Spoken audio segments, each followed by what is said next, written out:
जय हिंद। एएलपी का डेट बढ़ चुका है। अगर अभी तक आप लोगों ने फॉर्म अप्लाई नहीं किया है तो जा करके अप्लाई कर सकते हैं, क्योंकि डेट अब बढ़ चुका है आगे तक। केवल 11 तारीख तक ही इसका लास्ट डेट रखा गया था, लेकिन अब ये बढ़ करके 19 मई तक हो गया है इसका लास्ट डेट। तो अभी भी टाइम है, जा करके आप लोग अप्लाई कर दीजिए। दोस्तों, एलपी की तैयारी के लिए सबसे खास क्या हो जाता है, तो सबसे खास होता है उसका सिलेबस। जिस प्रकार से हम लोग 9th क्लास और 10th क्लास के सिलेबस को जाने, तब जा करके हम लोगों ने अच्छे तरीके से एग्जाम दे पाया। जिस प्रकार से हम लोग 11th क्लास में और 12th क्लास का सिलेबस हम लोग जाने, तभी तो हम लोग फाइनल 12th क्लास का अच्छे तरीके से एग्जाम दे पाया और अच्छा हम लोग स्कोर भी कर पाए। तो इसीलिए एएलपी में ज़्यादा से ज़्यादा स्कोर करने के लिए, अच्छा से अच्छा रैंक लाने के लिए, अच्छा से अच्छा नंबर लाने के लिए हम लोगों को जानना पड़ता है सबसे पहले उसके सिलेबस के बारे में, कि आखिरकार एएलपी का सिलेबस होता क्या है। तो दोस्तों, इस वीडियो में मैं आप लोगों को बताने वाला हूँ कि एएलपी के सिलेबस जो होते हैं वो किन किन सब्जेक्ट से और कौन से अध्याय से लिए गए होते हैं। ठीक है दोस्तों, तो सामने आप लोग देख सकते हैं आरआरबी एएलपी सिलेबस 2025, यानी कि ये है 2025 एएलपी का syllabus. RRB ALP railway recruitment board assistant loco pilot 2025 का ये सिलेबस है। देखिए, सिलेबस में कभी परिवर्तन होता है और कभी परिवर्तन नहीं भी होता है, तो हर बार सिलेबस को जानना ये बहुत ही ज़्यादा इंपॉर्टेंट हो जाता है। बहुत लोग ये सोच रहे होंगे कि भाई ये 2024 का जो सिलेबस रहा है या 2023 का जो सिलेबस रहा है, 2022 का जो सिलेबस रहा है, तो क्या इस बार परिवर्तन हो गया होगा? तो मैं कह सकता हूँ कि हाँ, इस बार परिवर्तन हो सकता है। पिछले बार भी परिवर्तन हुआ होगा और आगे भी आपका परिवर्तन हो सकता है। जो चीज़ें पहले नहीं जुड़ी थी वो अब जुड़ चुकी है, ऐसा तो है ना। जो पहले नहीं जुड़ी थी वो अब जुड़ चुकी है, और इन फ्यूचर जो आने वाली भी होंगी उसमें भी क्या होगा, कोई ना कोई अध्याय नया जुड़ेगा। हो सकता है सब्जेक्ट भी पूरा जुड़ जाए, ये भी हो सकता है ना। अभी तक जो एएलपी में हम लोग सब्जेक्ट जो देखते हैं वो टोटल 4 सब्जेक्ट होते हैं। पहला होता है मैथमेटिक्स, दूसरा होता है रीजनिंग, तीसरा होता है general awareness and current affair, और साथ ही साथ जो हमारा चौथा सब्जेक्ट होता है वो होता है जनरल साइंस। ठीक है, तो इन चारों सब्जेक्ट से हम लोग के क्वेश्चंस पूछे जाते हैं। तो हम लोग जान लें सबसे पहले कि वो जो 4 सब्जेक्ट है हमारे, उन चारों सब्जेक्ट में कौन से अध्याय हैं। ये बहुत ही ज़्यादा इंपॉर्टेंट हो जाता है। और हाँ, सबसे ज़रूरी मैं बात आपको बताना चाहूँगा, इस सिलेबस को पूरा जानने के बाद आप बाकायदा नोट बना लीजिएगा। नोट बनाने के बाद आप उसको चिपका लीजिएगा कहीं दीवार पे जहाँ पे आप स्टडी करते हैं, ठीक है, ताकि आपके सामने वो प्रॉपर हमेशा दिखेगा। जब आपको सामने हमेशा दिखेगा तो आपको लगेगा कि भैया ये मेरा चैप्टर कंप्लीट है, तो ये आपका करेक्ट, ये चैप्टर कंप्लीट है तो बी करेक्ट, अब ये कंप्लीट नहीं है तो इसके ऊपर आपको क्या करना है, तैयारी करनी है। तो इससे आपका क्या होगा, तैयारी अच्छी बन पाएगी। देखिए, आपके तरीके कौन से हैं पढ़ने के वो आप जानते होंगे, लेकिन जो बेसिक तरीका होता है अच्छा से अच्छा तैयारी करने के लिए वो यही स्टेप्स होते हैं। मैंने 8 स्टेप आप लोगों को बताए हैं, टोटल 8 स्टेप ऐसे बताए हैं जो कि आप एएलपी में बेस्ट कर पाएंगे, एएलपी की तैयारी में बहुत ही बेस्ट अपना कर पाएंगे। वो कौन से हैं वो 8 स्टेप, जिसको हम लोग फॉलो करके अच्छा से अच्छा स्कोर कर पाएंगे। तो लिंक डिस्क्रिप्शन में जा करके आप लोग उसको भी देख लीजिए कि वो 8 जो स्टेप है वो कितने इंपॉर्टेंट है। आपको देख करके ही पता चल जाएगा कि वो कितने इंपॉर्टेंट है। ठीक है, मुझे बताने की इस वीडियो में कोई आवश्यकता नहीं है, जब आप लोग उसको देखेंगे तभी आपको पता चल जाएगा कि कितना बहुत ही इंपॉर्टेंट है। देखिए, कोई अपना 2 स्टेप में ही क्राइटेरिया को फॉलो पूरा कर लेता है, कोई 4 स्टेप में फॉलो कर लेता है। मैंने छोटे छोटे क्राइटेरिया को 8 भागों में बदल दिया है, यानी कि 8 स्टेप उसके बनाए हैं। और 8 स्टेप इतने कठिन नहीं है जितना हम लोग समझ रहे हैं। ठीक है, बहुत लोग आपको बताएंगे कि 2 स्टेप में आपका काम हो जाएगा। मैं कह सकता हूँ 2 स्टेप में क्या आपका हो जाएगा काम? भैया, आप एक थाली खाना लिए हो, ठीक है, एक थाली में खाना लिए हो, 2 बार ऐसे खा लिए तो क्या हो गया? नहीं नहीं, 2 बार वैसे खाने से आपका पेट नहीं भरेगा। तो आपको पूरा पेट भरने के लिए क्या होगा, आपको कई बार खाने पड़ेंगे। तो कई स्टेप आपको फॉलो करने पड़ रहे हैं, है ना, कई स्टेप वहां पे भी फॉलो करने पड़ रहे हैं। तो साथ ही साथ यहाँ पे भी मैंने आप लोगों को मतलब पहले वाले वीडियो में वही 8 स्टेप बताए हैं, जो अच्छी तरीके से फॉलो करने के बाद हम लोग अच्छा स्कोर कर पाएंगे और सिलेक्शन ले पाएंगे। तो उसको बात हम किनारे रखते हैं, हम देखते हैं आज के सिलेबस वाले पार्ट को। यहाँ पे आरआरबी यानी कि railway recruitment board assistant loco pilot का ये जो सिलेबस है, ठीक है, ये जो हमारे पाठ्यक्रम है, इनके पाठ्यक्रम के बारे में हम लोग जानेंगे। ये दोस्तों इंपॉर्टेंट एक बार फिर से मैं बता देना चाहता हूँ कि 2025 का है, ठीक है, आगे आपका 2026 में चेंज हो सकता है। 2025 का एग्जाम हुआ है उसमें भी थोड़ा सा परिवर्तन आपको देखने को मिला होगा। अगर नहीं मिला होगा तो भाई कभी कभी क्या है, सेम ही रह सकता है सिलेबस, कोई दिक्कत नहीं है। तो सबसे पहला जो हमारा आता है वो आता है मैथमेटिक्स। तो मैथमेटिक्स में जो टोटल हमारे अध्याय होते हैं वो होते हैं 19। कितने अध्याय होते हैं दोस्तों? टोटल 19 अध्याय होते हैं।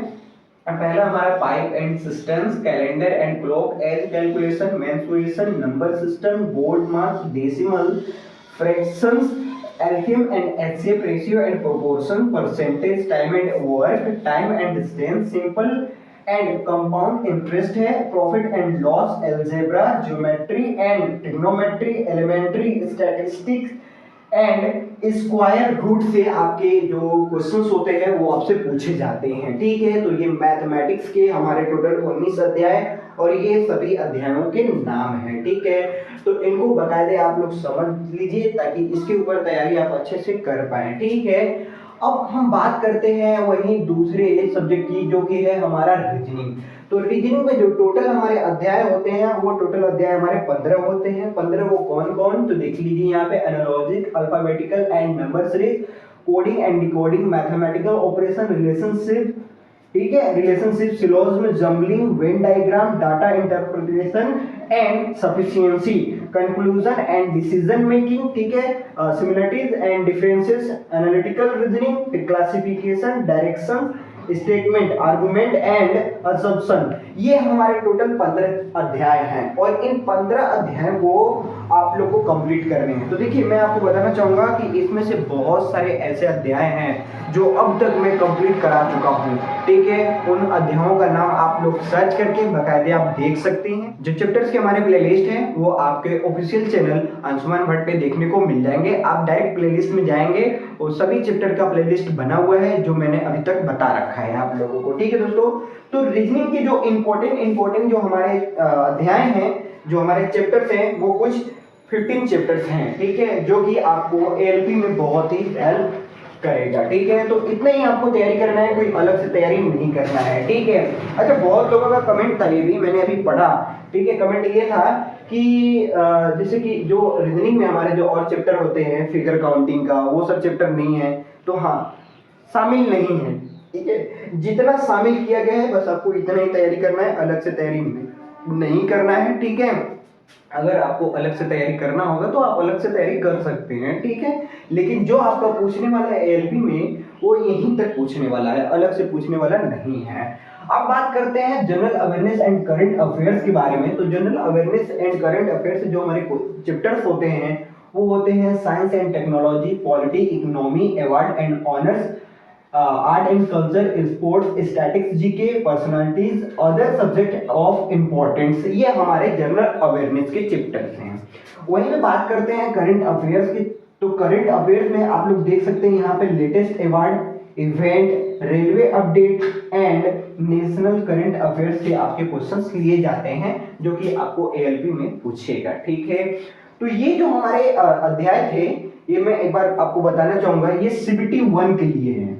सीबीटी 1 के लिए है। ये बात मुझे पहले ही बता देना चाहिए था लेकिन मैं बाद में बता रहा हूँ। ये सीबीटी 1 के लिए अध्याय तैयार किया गया है। ठीक है, अब लास्ट जो हमारा सब्जेक्ट आता है वो आता है जनरल साइंस। जनरल साइंस में 3 सब्जेक्ट होते हैं, physics, chemistry and life science. ये physics, chemistry and life science से जो क्वेश्चंस रेडी किए जाते हैं वो क्लास 10th लेवल के क्वेश्चंस होते हैं। ठीक है, तो आप लोग तो भली बात ही मतलब अच्छे तरीके से पढ़े ही होंगे, क्लास 10th है ना, physics, chemistry and life science biology से होते हैं क्वेश्चंस। ठीक है, और बाकी जो जनरल ऐसे लाइफ साइंस के क्वेश्चंस हो जाएंगे वो भी शामिल हो जाएंगे यहाँ पे, जो कि क्लास 10th लेवल के क्वेश्चंस रेडी किए जाएंगे। तो ये थे हमारे आरआरबी एएलपी सिलेबस 2025 जो कि सीबीटी 1 का था। ये बात मुझे पहले बता देना चाहिए था लेकिन मैं लास्ट बता रहा हूँ। ठीक है, तो सीबीटी 1 के लिए जो भी कैंडिडेट तैयारी कर रहे हैं इसी सिलेबस को फॉलो आपको करना है। ठीक है, आप बकायदे इसको आप अच्छे तरीके से जहाँ आप स्टडी करते हैं वहाँ चिपका सकते हैं ताकि आपका जो सब्जेक्ट कंप्लीट हो जाता है, जो चैप्टर कंप्लीट हो जाता है, आप उसको मार्क करके आगे बढ़ते चले जाएंगे। देखिए जो आपका चैप्टर कंप्लीट हो रहा है आप उसके लिए आप मॉक टेस्ट लगा सकते हैं।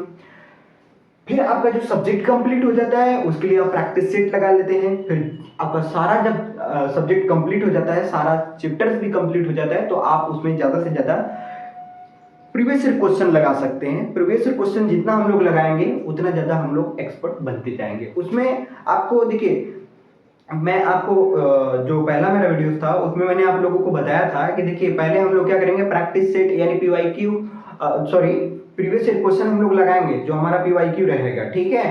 तो उसमें हम लोग अपने आप को देख पाएंगे कि हम कितना पानी में हैं, है ना, कि कितना पानी में नहीं है। तो उससे एक अनुमान लग पाएगा कि हमारा इतना टाइम लग रहा है और इतने ही क्वेश्चन हम लोग सोल्व कर पा रहे हैं।